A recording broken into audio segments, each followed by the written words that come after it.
We've all heard about the devastating natural disasters that have hit Sri Lanka. Like many other countries, this island nation has been through a lot of natural disasters, from floods to tsunamis. But how is the country faring in its recovery? Are they able to get back on their feet? Join us as we take a look at how Sri Lanka is responding to its disaster and what it is doing to get back on its feet.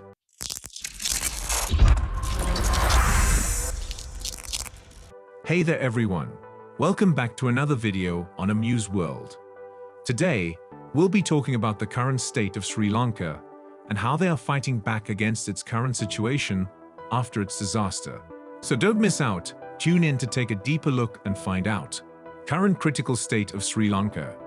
Sri Lanka is at a critical juncture in its history, and the road to recovery is long and arduous.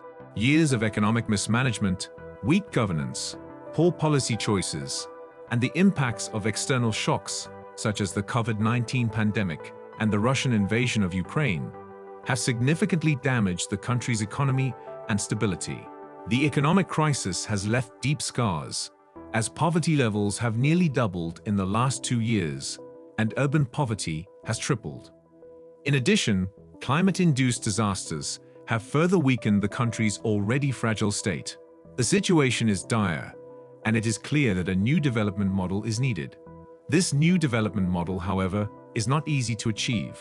To ensure that the people of Sri Lanka do not lose faith in the reforms, debt relief from creditors, and fresh financing from international financial institutions are necessary.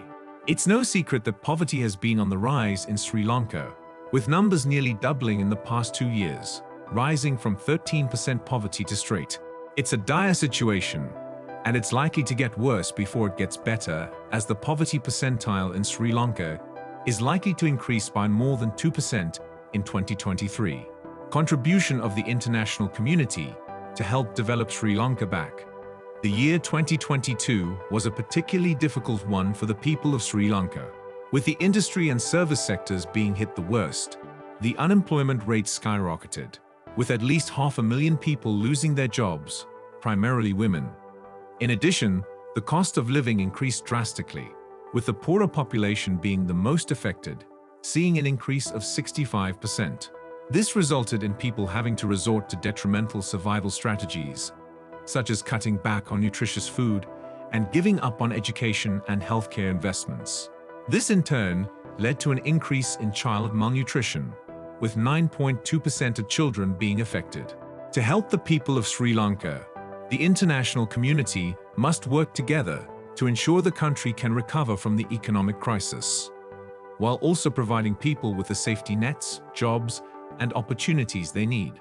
Organizations such as the World Bank are already taking steps to do so by helping to reform economic governance and improve public sector transparency, as well as reducing the cost of trade and making it easier for the private sector to invest.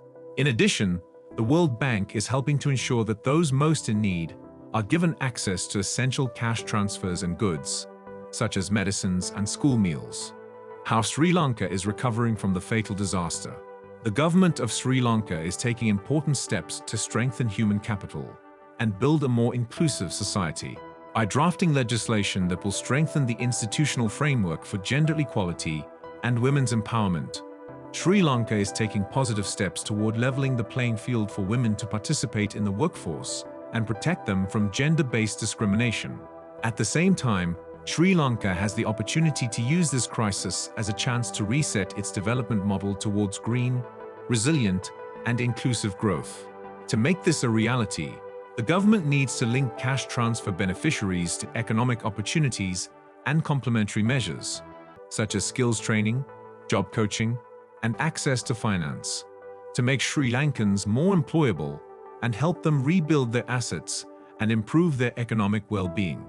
Creating an improved business environment and access to finance, particularly for small and medium-sized businesses, will help create jobs and support economic recovery.